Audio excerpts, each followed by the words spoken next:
अपराध हुए हैं महिलाओं के ऊपर, तो इनका जो राजनीतिक पर्यटन डिवीजन है वो 2 लाख अपराधों को कैसे छोड़ गया? ये अलग अलग जगह जाती हैं, तुरंत पहुंचती हैं। और मैं राजनीतिक पर्यटन डिवीजन इसलिए कह रहा हूं क्योंकि इनके व्यवहार के अंदर बदलाव हो जाता है जहां राजस्थान की सीमा शुरू हो जाती है। इसलिए मैं ये कह रहा हूं, नहीं तो जरूर जाएं।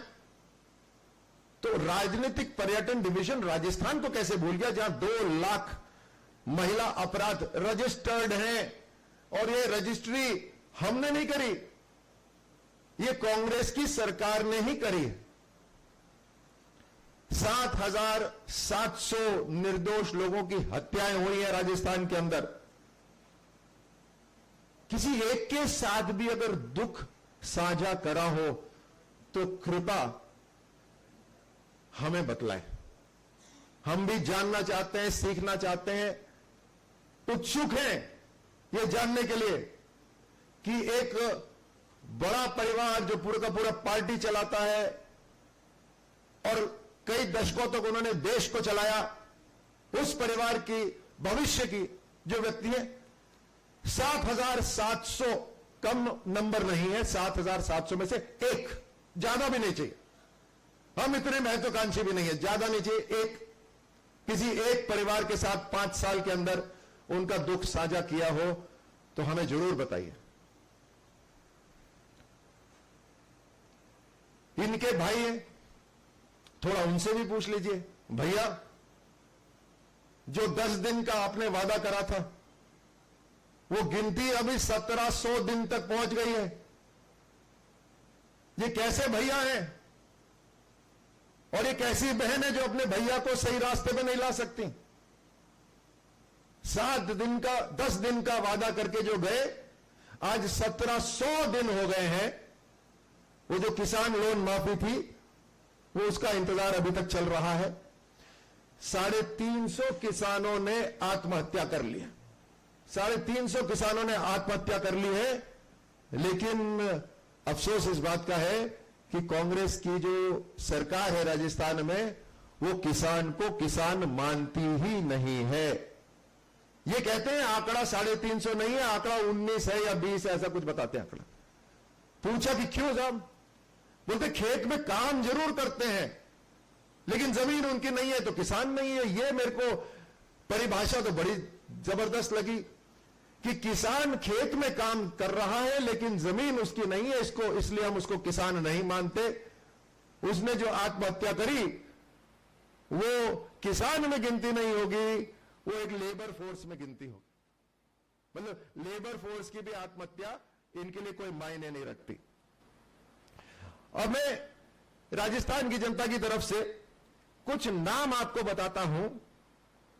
कन्हैया लाल तेली, हरीश जाटव, योगेश जाटव, योगेंद्र जाटव, कृष्णा वाल्मीकि, रतनलाल सोनी, आदर्श तापड़िया, चिरंजी लाल सोनी। इनकी जिन जिहादिक मानसिकता के लोगों ने हत्या करी है उसके बारे में अपने श्रीमुख से कुछ बोला है क्या अभी तक? ये वो वर्ग है जो कांग्रेस अपना वोट बैंक आधिकारिक रूप से समझता आ रहा है। काम नहीं करेंगे लेकिन वोट बैंक मान के चलेंगे। आज नहीं, दशकों से मतलब कैप्चर कर लिया है, बंदी बना लिया है, काम कुछ नहीं करेंगे। ये सारे के सारे नाम जो मैंने गिनाए हैं ये आप ही से आए हैं, आपके अखबार में छपे हैं। एक शब्द किसी के लिए बोला हो अपने श्रीमुख से, राजस्थान की जनता को कृपया अवगत करा दे, जानकारी दे दे। हमारा 7वां सवाल वहीं आता है। हमने सुना है कि ये खबरें खूब पढ़ती हैं, खबरों पे बहुत नजर रहती है, लेकिन ये 19,422 किसानों की जो जमीन नीलामी हुई है, ये कौन से कोने में थी अखबार के जहां आपकी नजर नहीं पड़ी? या इसलिए कि वहां राजस्थान लिखा हुआ था। उससे तो बचना है, भागना है शायद, लेकिन हम क्यों कहें? हम तो जानना चाहते हैं आपसे। प्रियंका वाड्रा जी से 7वां भारतीय जनता पार्टी का सवाल है कि 19,422 जो किसानों की जमीन नीलाम हुई है, और खास तौर से इसलिए क्योंकि आपके भैया ने, प्रियंका वाड्रा जी के भैया ने खास तौर से 10 दिन बताया था, और ये जो नीलामी हुई है उसके ऊपर कृपया थोड़ी जानकारी जनता को दे दें, और एक बार किसानों से माफी मांग ले, महिलाओं से माफी मांग ले। चुनाव है, चुनाव में सब कुछ करना पड़ता है जो जरूरी है। 35,000 महिलाओं के साथ दुष्कर्म हुआ, करीब 2 लाख महिला अपराध अभी तक रजिस्टर्ड है, 7,700 हत्याएं हुई हैं। एक बार किसी के घर गई हो तो बतला दीजिए, नहीं तो एक बार माफी मांग लीजिए। 19,422 किसानों की जमीन कुर्क हुई है। भाई बहन ने मिलकर 10 दिन का वादा करा था, आज 1700 दिन हो गए। थोड़ी सी माफी वहां मांग लीजिए, नहीं तो सफाई दे दीजिए। और यहां किसान और महिलाओं तक अगर सीमित रह जाता तो फिर भी हम मानते कि 2 ही इशू हैं, लेकिन जो 70 लाख युवा हैं राजस्थान के, उनका परिवार का पैसा बर्बाद हुआ, 19 बार पेपर रद्द हुआ, लीक हुआ।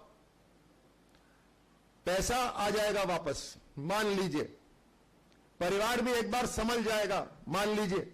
मुझे ये बताइए, जिसके जीवन से 2 या 3 साल खत्म हो गए परीक्षाओं के, और अब उन्होंने दूसरा कोई व्यवसाय शुरू कर दिया या काम शुरू कर दिया, या उनकी उम्र ऐसी हो गई कि अब वो सरकारी नौकरी में नहीं आ सकते, उनका जीवन ने मोड़ ही कुछ अलग ले लिया, उन 70 लाख नौजवानों का आप समय कैसे लौटाएंगे? वो समय आप कैसे लौटाएंगे? बाकी तो भारतीय जनता पार्टी आके सब परीक्षाओं को ठीक कर देगी, लेकिन उन 70 लाख नौजवानों का आप समय कैसे लौटाएंगे, ये राजस्थान की जनता जानना चाहती है। और खास तौर से जो आरपीएससी है, जो प्रामाणिक संस्था है, उसके अंदर राजनीतिक नियुक्ति जो हुई है, जैसे बाबूलाल कटारा जी और अन्य लोग जो पूरी की पूरी तरह से लिप्त हैं लाखों रुपए लेने में, उस अपराध की जिम्मेदारी कौन लेगा? पेपर रद्द करे, पेपर लीक करे, इंटरनेट भी बंद रख के रखा, तो उसके ऊपर से पेपर लीक कराए, और फिर आपके जो अपॉइंटीज हैं, पॉलिटिकल अपॉइंटीज, वो पॉलिटिकल अपॉइंटीज खुद पैसा ले रहे हैं। हम जानना चाहते हैं ये चेन कहां तक जा रही है?